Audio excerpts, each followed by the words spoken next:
can trickle in. They don't have to worry about me as much as because I'm very much the least important person here. But I just wanted to say on behalf of SABA North America, we are so incredibly excited to have this program. I think it's an incredibly important session. And Alyy, we are just so beyond the moon thrilled that you are joining us today. I do not understand how at age 22 you started all the things that you started. But it is incredible to be in your presence and to have you speak with us today. And Imran, I want to give a huge shout out to you as our section chair for this section. I believe this is the first time this section is doing a program, and we are so excited that it's like a star-studded, incredible program. So thank you everyone for joining. I know we still have people coming in, but I want to be respectful of everyone's time on a Monday afternoon, in some places morning still for me here down in the South, and make sure we give Alyy and Imran the full time that they deserve. So thank you guys so much. Little housekeeping rules, like Mom mentioned, for those that are joining now. If you have questions throughout this program, please feel free to ask it in the chat. You should be able to, but I will turn it over to Imran, and thank you guys so much. Thank you so much, Nishi. And yeah, for those of you who don't know me or joined a little bit late, I am the chair for the LGBTQ plus section for this year for SABA North America. And this is our first session. I am so excited for this session, and we have planning underway for a few more sessions for next year. So the section is moving forward. But without further ado, it's my honor to introduce Sonali Alyy Patel. Alyy is a trailblazing LGBTQ plus activist, creative, and award-winning researcher who has made monumental strides for queer South Asian women in the diaspora. Notably, Alyy pioneered Canadian research on queer South Asian women's issues, solely founded the Queer South Asian Women's Network, which is a thriving national not-for-profit organization, and recently made LGBTQ plus history as the first South Asian speaker of Pride Toronto's Dyke March. Beyond this, Alyy is a diversity and intersectionality consultant who has been invited to speak at numerous international corporations and large-scale events. Her work has been recognized by Prime Video, Out TY, the Ontario government, and Canadian politicians. In 2023, Alyy was named Top 10 South Asians in Canada for her revolutionary change-making efforts. Alyy is a South Asian Power Dyke born and raised in Toronto. She is currently pursuing her PhD in sociology at the University of British Columbia, and she recently published her first book, Don't Tell My Parents, Queer Diasporic Truths.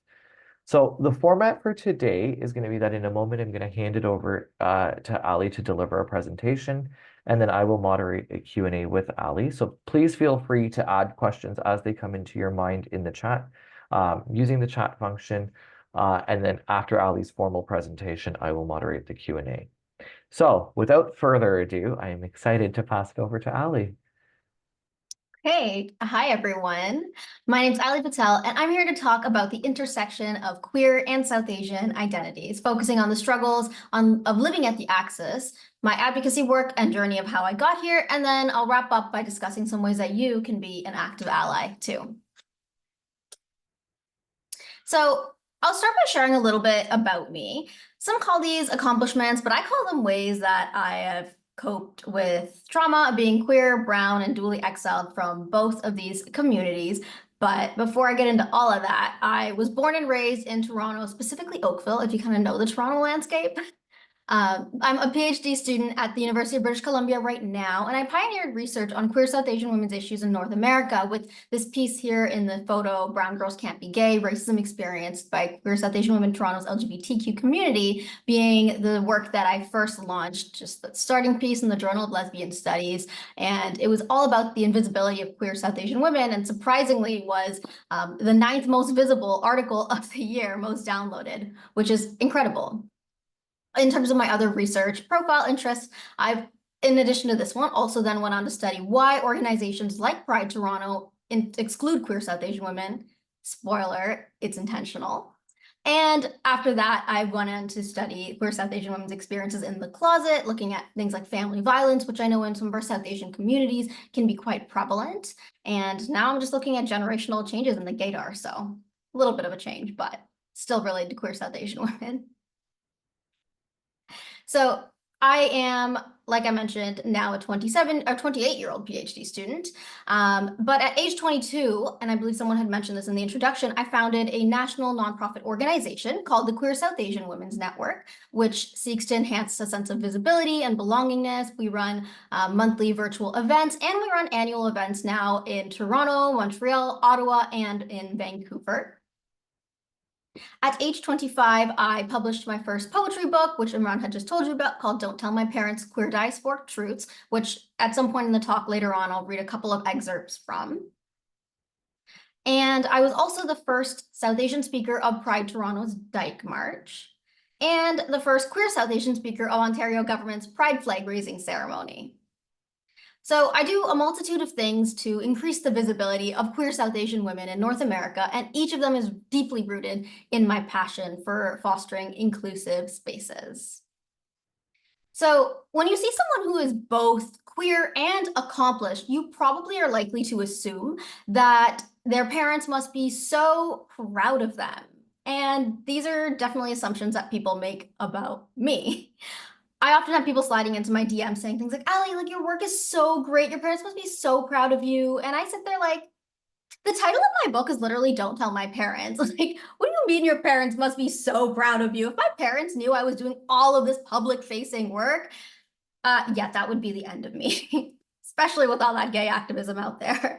So all that to say, no, I am not accepted by my parents. I'm actually not even out to my dad, which is funny because I was on this massive billboard for being queer.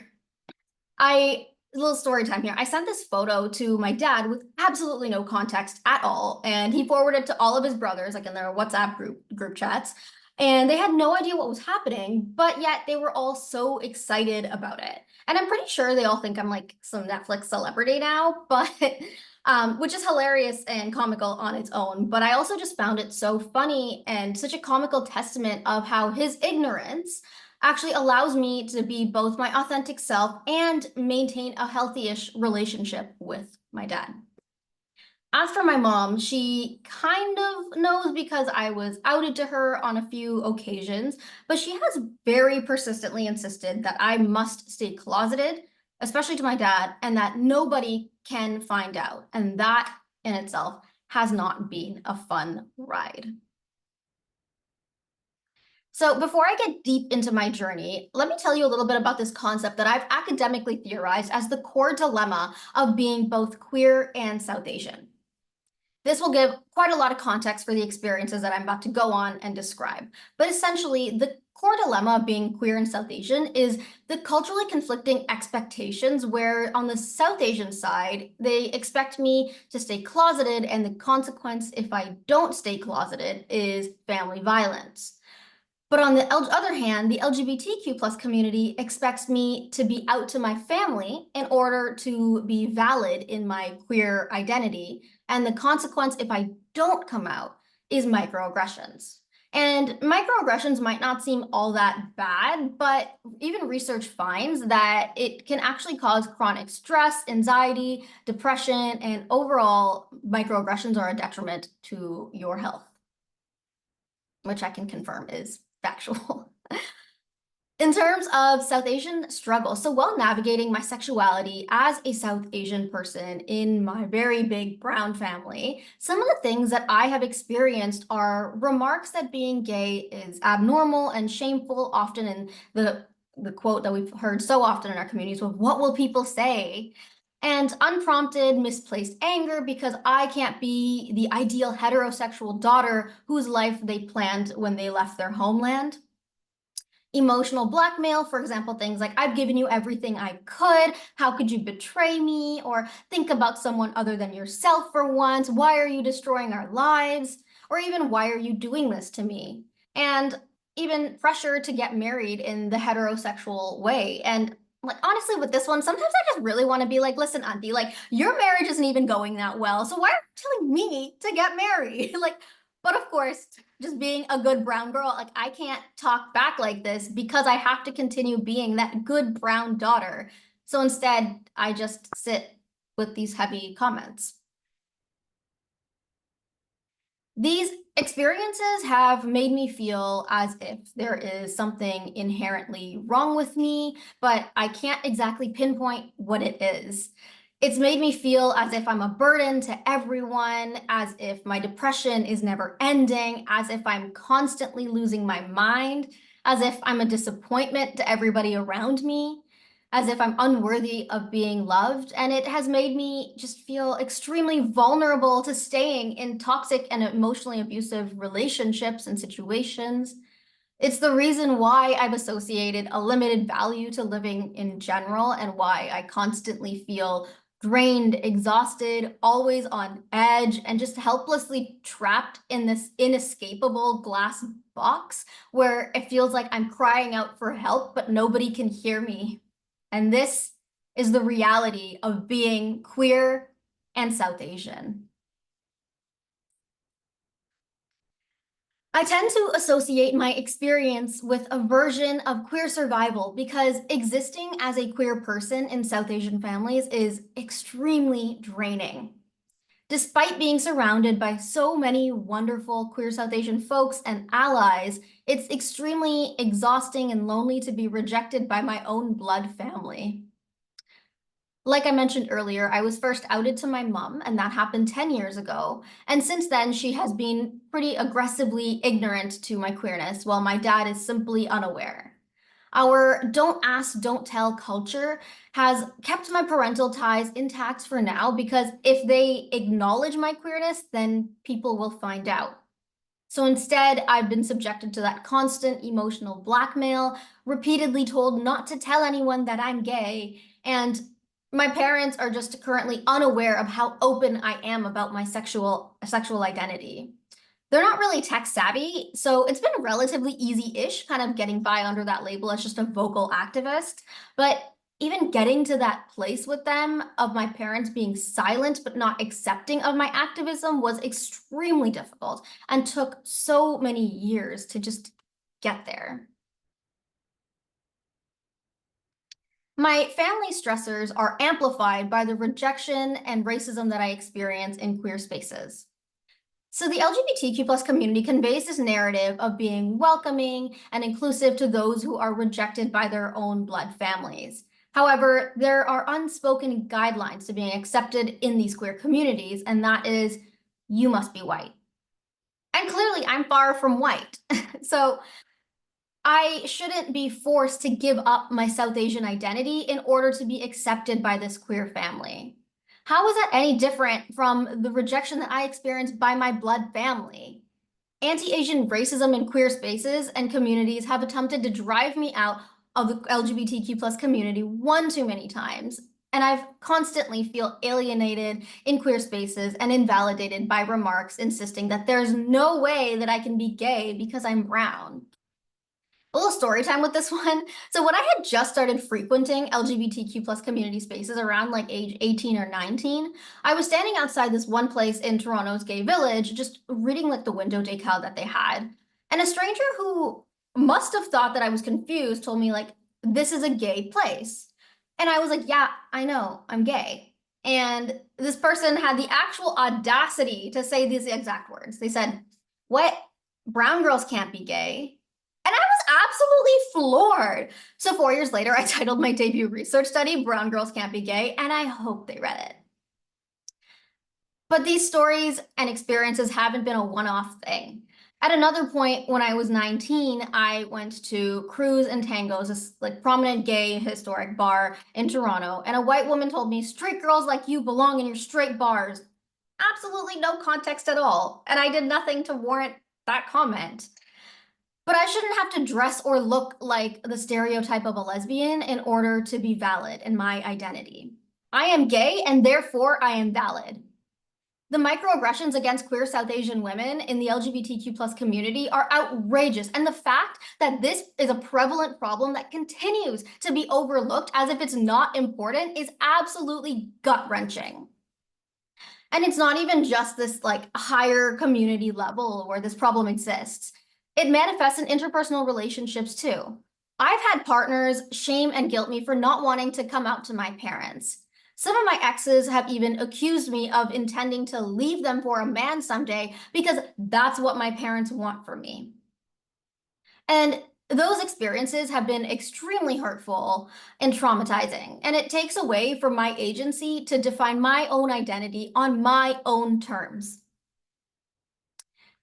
And that agency of self-definition is the entire premise of being your authentic self, a motto that the LGBTQ plus community has championed for decades to win civil rights and societal acceptance for sexual minorities in Canada, yet continues to withhold it from its very own LGBTQ plus South Asians. Perhaps there's an underlying message here that the white way is the right way in the queer community, but that just does not work for people who look like me. My experiences within the LGBTQ plus community, coupled with the heavily Eurocentric media representation of queerness, has made me feel this intense pressure to choose between being either queer or South Asian. But I am gay and brown. I can't just choose. My experience of dual rejection from both South Asian and LGBTQ plus communities has been so painfully lonely. And what I crave more than anything else in this world is to be understood for all of those identities as a comprehensive whole. I am yearning for the broader LGBTQ plus and South Asian communities to understand that I don't want to come out to my family, but I do want to be out to some of my friends. And I certainly don't want to be accused of lying to my parents and for not telling them about my sexuality, because I want to continue living my fabulous queer life and experiencing the beauty of queer love, all while keeping my family in the picture for as long as I can, because this is what I call balancing my queer and South Asian identities. It might not make sense for you, but it is the only way that I can make sense of me.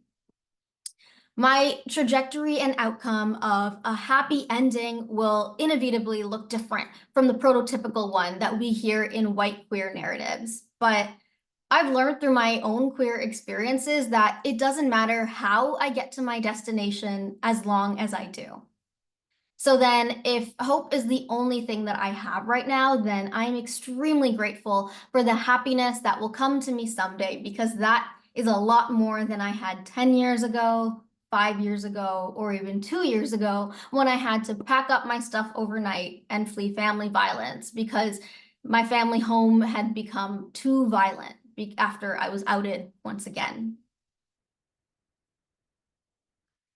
I've coped with the hardships of being queer and South Asian in both healthy and unhealthy ways.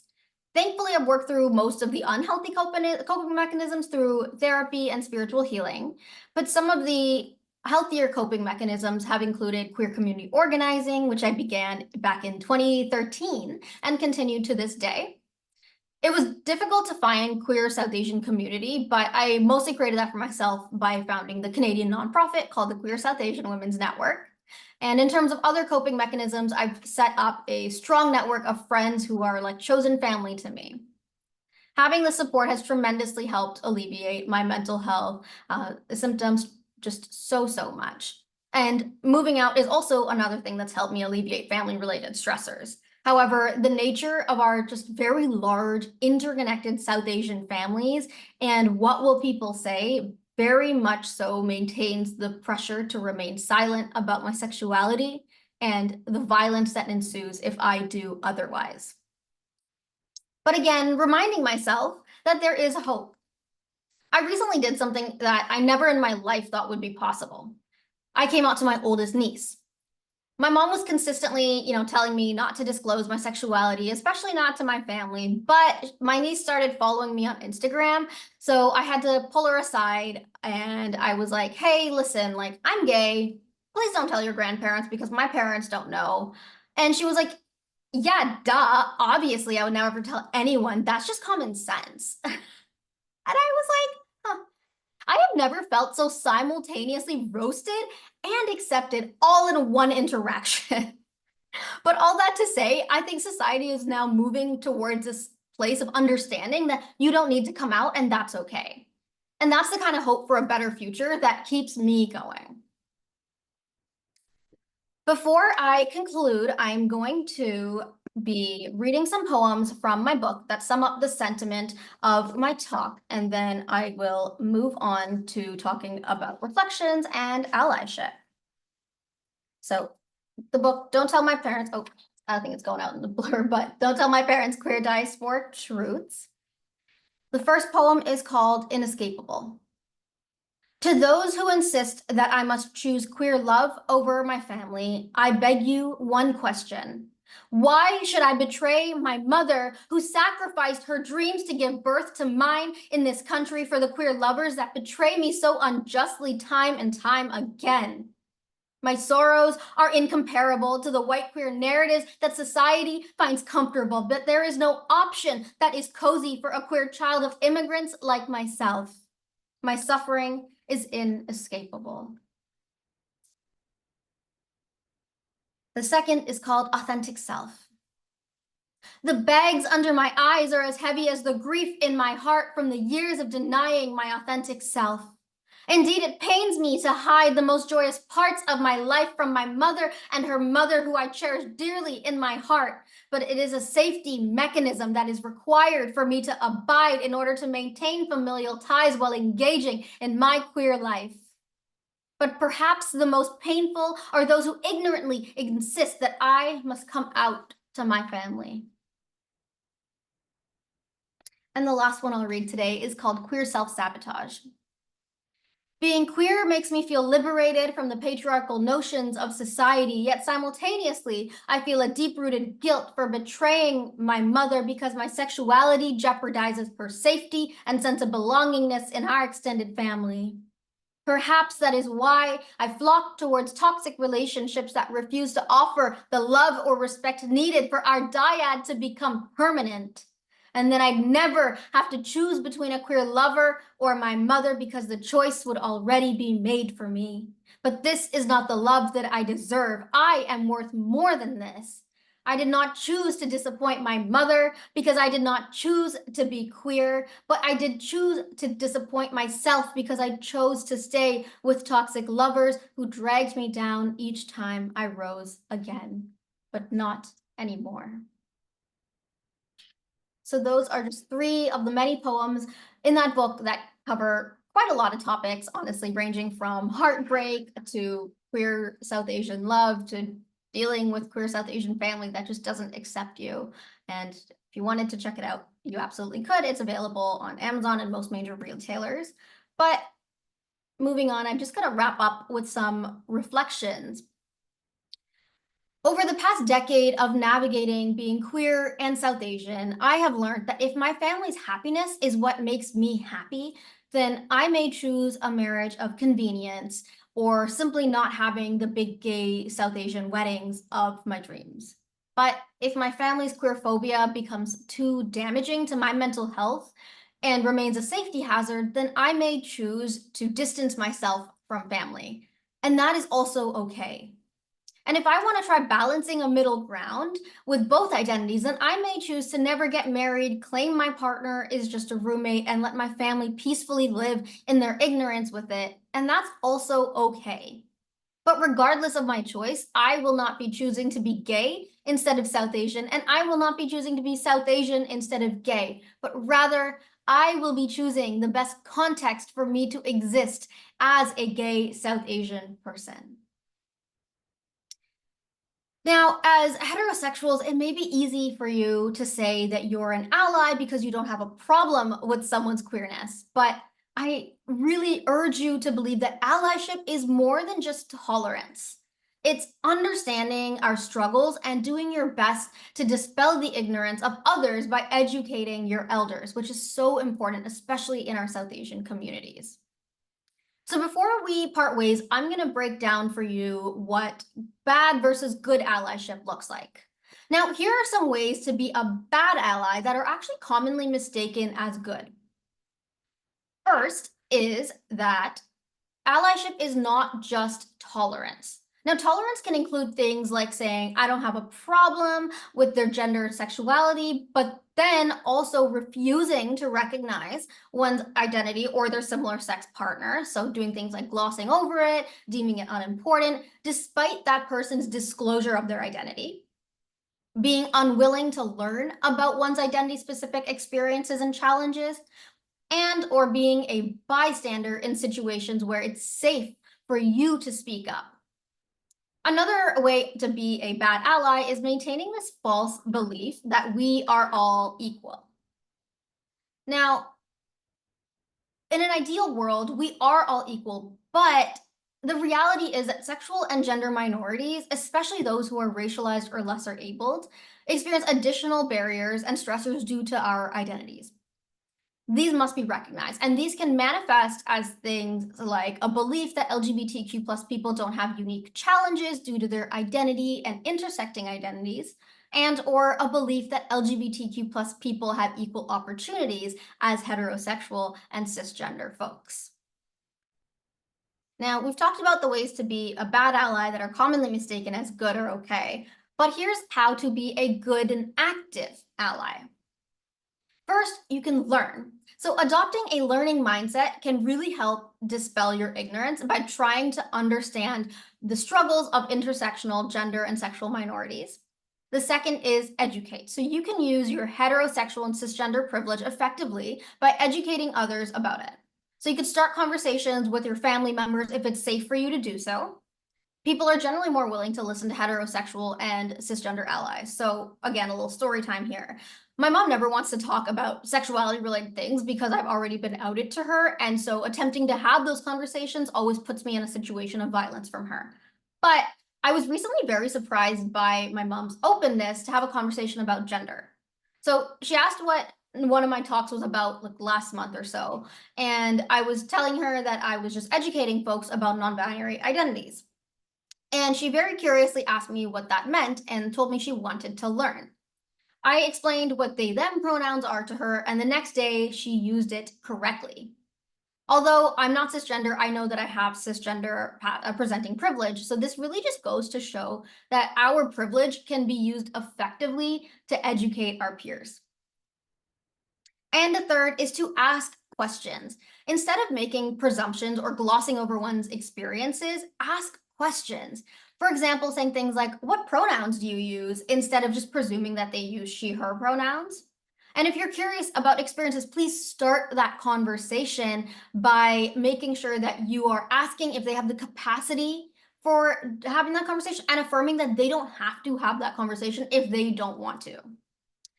It's important not to assume that all marginalized folks are comfortable divulging information because it can often involve reliving traumatic and stressful moments. You can also learn by doing your own research, which is so important. And honestly, attending this talk is a great first step to starting to learn how to be a good and active ally. Fourth is very important that do not disclose anyone's sexual or gender identity without their consent. And fifth, and relatedly, is respecting partial outness. So some people are only out in specific places, for example, in friend groups, but not out in other places like work or family. It's important to ask if and to whom it's okay to speak about that person's gender and sexual identity. And sixth, do not pressure anybody for any reason, please, to come out. You might be well-intentioned and wanting to suggest like your parents will love you anyways, and that you should just come out and be happy. But as I highlighted in my talk before, it can really endanger one's life to be pressured to come out. Hearing anything akin to, you should just come out is such a stressful microaggression. So please, don't exacerbate the high stress and anxiety by pressuring LGBTQ plus people of color to come out. Instead, consider asking inviting and empathetic questions like, how can I support you? If you want to learn more about the experiences of being queer, South Asian, and rejected from family, you can check out any of my research publications and my recently published book, Don't Tell My Parents, Queer Diasporic Truths, or you could check out my website and social media. That's all I have for you today before we go into the Q&A. Awesome. Thank you so much, Alyy. I have had the privilege of hearing you present before, and every time I hear you present, you are incredible and so insightful. So thank you so much for being with us today. There are a couple of questions in the chat already, so I will jump into those. The first one is, could you please talk about the appropriate use of the word queer? I was told recently that some LGBTQ folks don't want to be referenced as queer. What would be the culturally sensitive word to use? Thank you. Yeah, that's actually a great question. And that really talks into speaks to generational changes with language use within the queer community. So very way back, not too many decades ago, honestly, but a little bit further back, when queer was used as an insult, and it was very homophobic to use, but then we switched to an era where queer started to become used as an umbrella term. So it can reference, when you're speaking to like all queer folks, as like a synonym for LGBTQ. It's a word that you could use, but because it's also an identity label where some people identify as queer, some people don't, and some people don't like it because it doesn't properly speak to how they choose to identify. It is kind of, a preference word. So I would say a culturally sensitive word to use. I would still put queer in that category, but if you're specifically referring to certain people, then you would want to ask what their identity term is, whether it's gay, bisexual, pansexual, or no identity label, just non-heterosexual. Or you could still just use LGBTQ plus, which is the full acronym that is probably most culturally sensitive, I would say, when you're referring to a whole group of people and you want to be generally inclusive. But I would generally just say it's very person specific for how they identify their identity. Awesome. Thank you very much. When you were speaking, you spoke a bit about stereotypes. Can you talk about how stereotypes have impacted your experience? For example, I think you talked about like hair and clothes, and how you dealt with them or overcome those stereotypes. Yeah, that's a really good question. So stereotypes have impacted my identity in the sense of mostly being interpreted by other people, I would say, because I am such a feminine presenting person. It's been, especially in the era that I grew up, anyone who was feminine adjacent was just deemed heterosexual. And that made it really hard to exist in queer spaces, to be seen. In the South Asian side of things, I'm not gonna lie, it was easy to kind of pass as a heterosexual person, like nobody really questioned it. But in the queer space, or just in broader Canadian heterosexual dominant society, it was really hard to be seen as the identity that I am. And that has caused a lot of invalidation trauma for me in terms of always kind of being on edge. Even to this day, when I go into queer spaces, it's always a little bit of this fear of like, oh no, I just look like somebody's straight best friend that is here. I would say the impact in my dating life has probably been the most probably the most prominent, but also just trying to make friends in community spaces. Even actually, I was just recently on Friday at a queer event, and someone just came up and asked, "Are you even gay?" And I was like, yes, like this is my very gay fiance right next to me, right? Like it's always a little stressful, and I think even at that point, I had to kind of move aside to go regulate. To like, okay, calm down. Like, yes, this one hasn't happened in a while, but I think I just needed a second to not be super upset about it. So it is stressful, but I will also say that something I've observed is with Gen Z and the new generation, the way people are interpreting queer identities are very much changing so significantly. And I actually did this activity in a lecture that I give on guess this person's sexuality, and I asked, like, guess whether this person is gay, straight, bi, like whatever their sexuality might be. And I include a photo of myself in there from 10 years ago, so it's pretty unrecognizable. And all of the signals that people are noticing are changing. So there's more feminine signals being added in to stereotypes of what a queer person could look like. Now it's all about like which side you're parting your hair, and you can still be someone who is feminine presenting. It's just all about like the confidence, and more jewelry, more femininity can be seen as a very queer thing. or a very LGBTQ plus identifying thing. So I would say definitely that, but as someone who grew up in that older generation where femininity was related to being heterosexual, I think I'm still walking on eggshells sometimes. Yeah, I totally get it. My husband is a white man, and we regularly get mistaken for college buddies. Uh, that's what people have always just assumed we are. We're just college buddies, especially when we're traveling. It's like, oh, is this like a college friends trip? I'm like, no, it's actually not. So I totally get Yeah. that. The friends, or even my partner and I are both the same ethnicity or similar ethnicity, and we always get sisters. Sometimes we even get twin sisters when we travel out of the country. Interesting. Yeah. Interesting. All right, we've got a few more questions come up. So one is, thank you so much for this panel. I heavily relate as someone whose mom basically pushed me back in the closet when I tried to come out. What advice do you have, if any, for closeted brown girls who have more or less given up on coming out to family? My first piece of advice is you should read my article called Theorizing Denial, which you can find it on my website. I think I've linked it on there, and that might provide a little bit more validation and the fact that you're not alone in this, in that our parents often go through a denial reaction where they're just refusing to acknowledge our sexualities and, really are just like, go back into that closet, people can't find out. I would say live your best life. Coming out to family isn't the most important thing.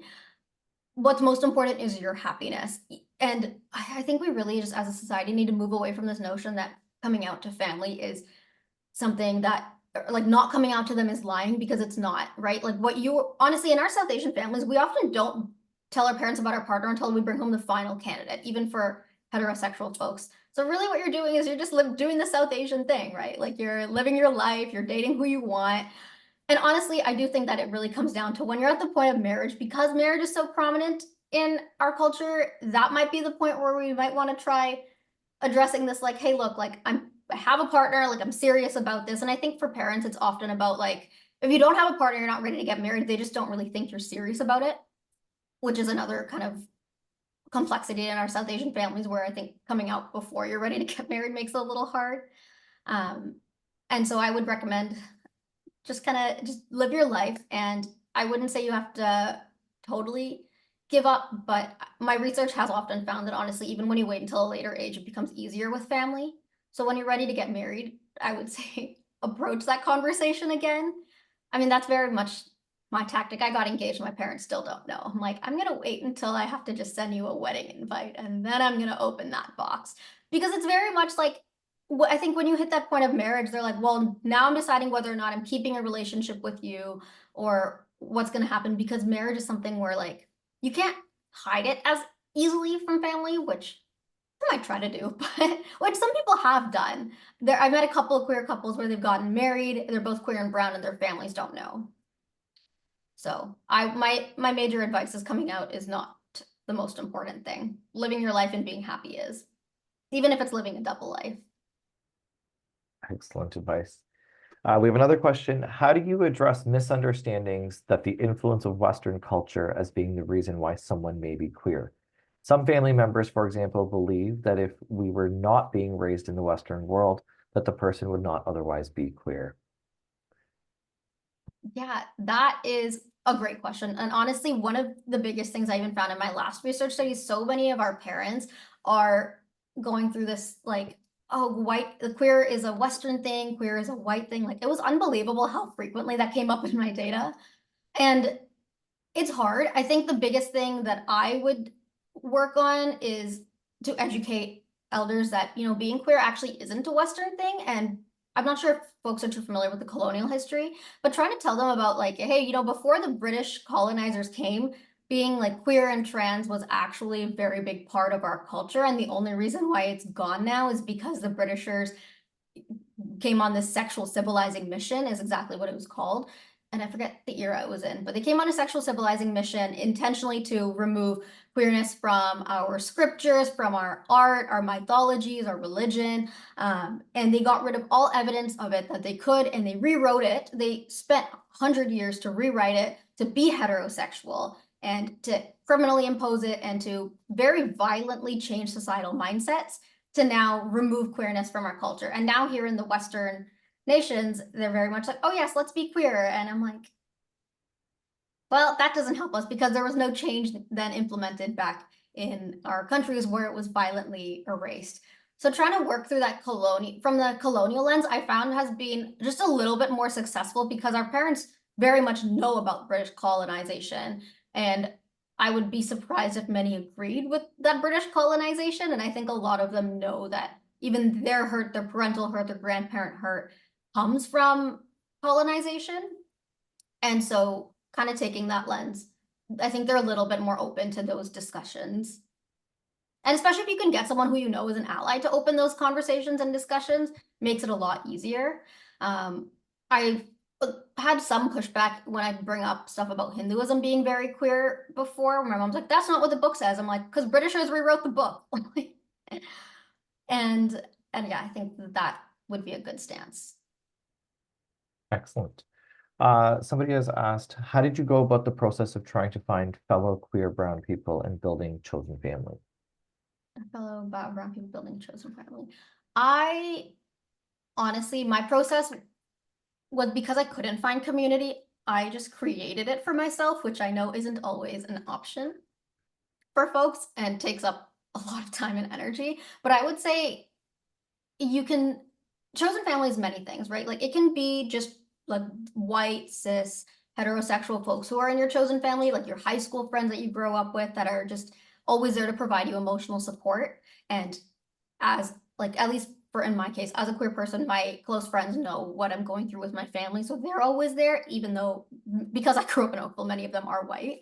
But then there's also chosen family that I found through attending queer South Asian spaces, whether those are the ones I've cultivated or honestly, even recently I went to Montreal last year and I went to another queer South Asian organization spaces. And I found people now that are within my realm of chosen family. Just there can be so much love in these queer South Asian spaces where even if it's like just queer folks or even allies in the folks that are in our community, there is a lot of love, especially if you're someone who's just realizing kind of your sexuality. I would highly recommend attend queer South Asian spaces. If you can't attend in person, attend online, and just wait until you find your people. Something I've noticed as an organizer is people will always come until they find their friend group. When they find their friend group, yeah, they leave and they head, but they're always hanging out in those friend groups, right? Or they'll come back every so often and be like, hey, like I met really cool friends. And it's honestly so beautiful to see. And I think that there's this level of support, and I actually will say this is probably more millennial and above, but it does still exist at most capacity and at all generations. But for us more millennial folks and older, because we grew up without so much representation, without very many people that we can turn to, I think most of us are very open and welcoming to being not only a resource, but a friend and someone who could stand in as like, hey, yeah, like I'm basically your distant cousin, like it's fine. And just provide so much love. Like I remember I saw like a South Asian person at the human rights conference this year, and I was like, you seem like someone who is very much family, right? It's like even if you don't interact all the time, it's this loving feeling of we belong, and you are someone who makes me feel like I belong, and that's what's important about family. Even though I know in our actual South Asian family, sometimes family can be like, oh, you're violent and you're always yelling, and that's fine. That's a different definition of family, but feeling the love is what's important. Absolutely. And I'm just going to take this opportunity to sort of plant the seeds with all your SABA North America chapters for the attendees. We at SABA North America in this section are trying to cultivate that community and chosen family. Since I've joined the board at SABA Toronto, we hosted our first ever Pride event last June. Alyy attended. It was awesome. We had over 80 attendees, which included allies and people part of the community. And actually, this week, we're doing a joint event with the Federation of Asian-Canadian Lawyers and the Canadian Association of Black Lawyers to create a safe space and community for just racialized queer lawyers. So I use those as examples because one, I'm really proud of the work SABA Toronto is doing, but also to plant the seed because we have attendees here from different chapters across North America to ask your chapters of SABA to help create that community in those safe spaces for our members. I'm super excited because there's a ton of questions that are still coming in, so I'm going to ask the next question.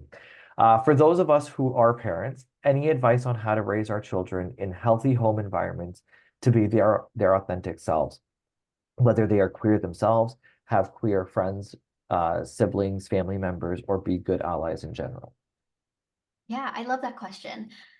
I would say one of the most important things you can do is start to educate your children when they are young on the existence of queer people and show it, whether that's in queer media or in some of it can even be teaching them like, hey, you know, some people in the world will use they, them pronouns, and some people have two moms or two dads or different genders, and that's okay. So I think that educational piece, especially when they're young, can be so important for them to understand because they're so willing to learn the world before they learn those biases and homophobia from, you know, school peers.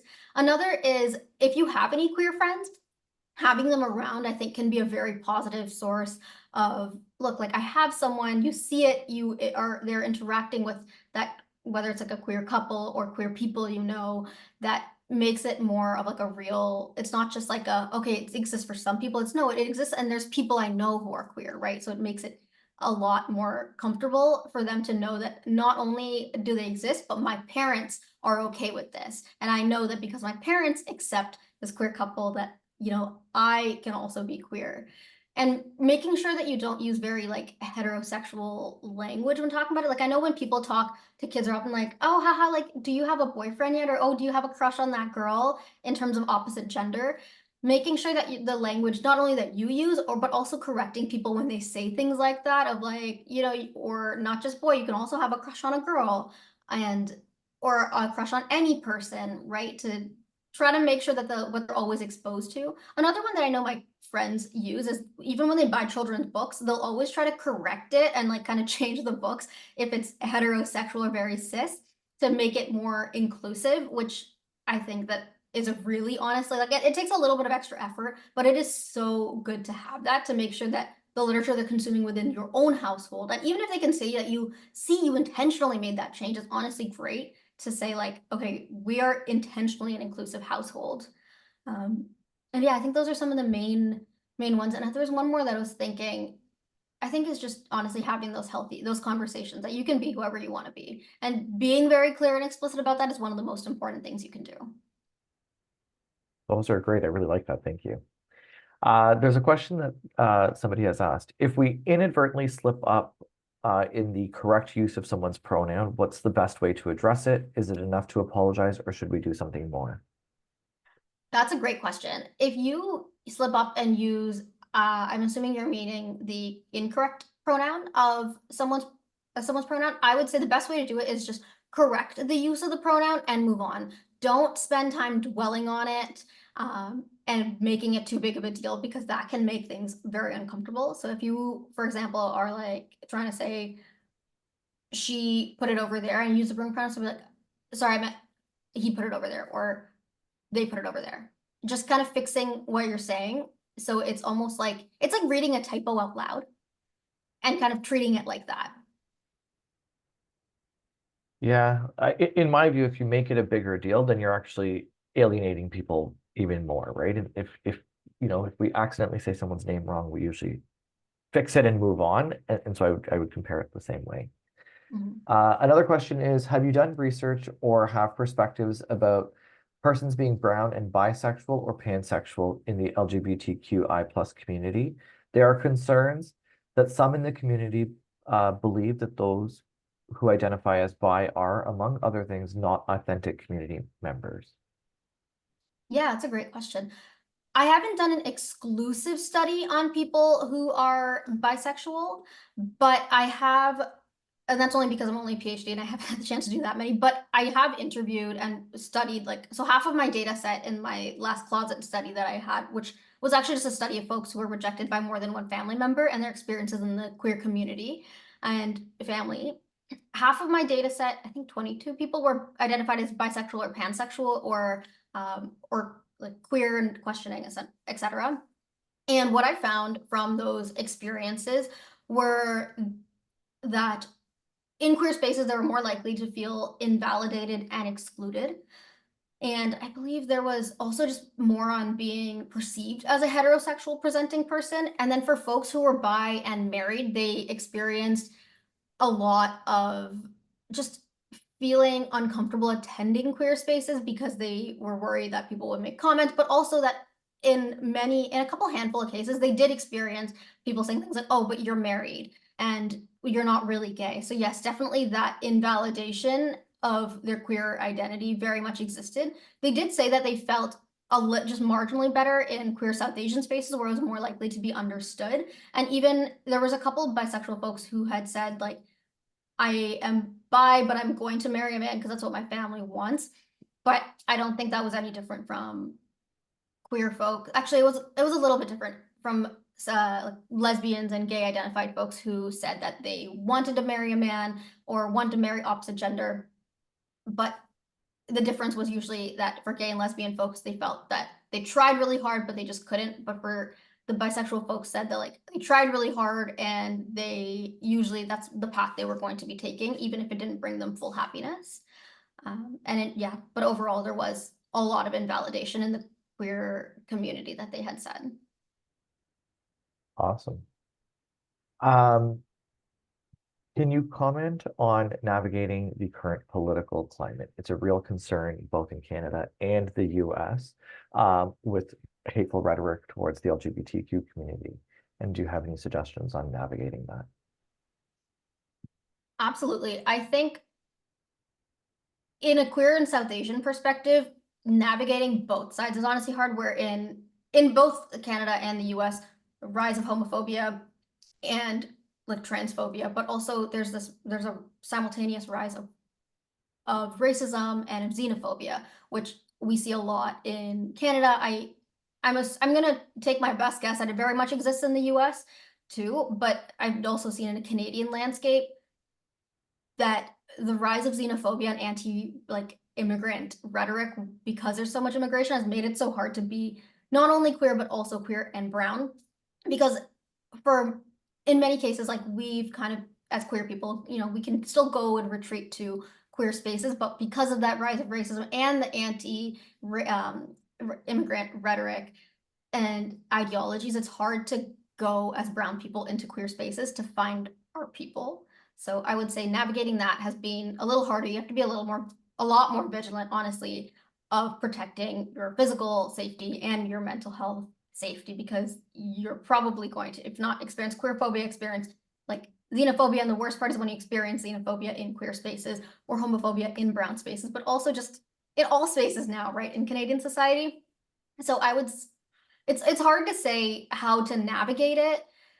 I don't want to say, go back into the closet, but I think it's very much about protecting your safety. I think it's harder to be at a point where you can openly hold hands as a stance of political resistance.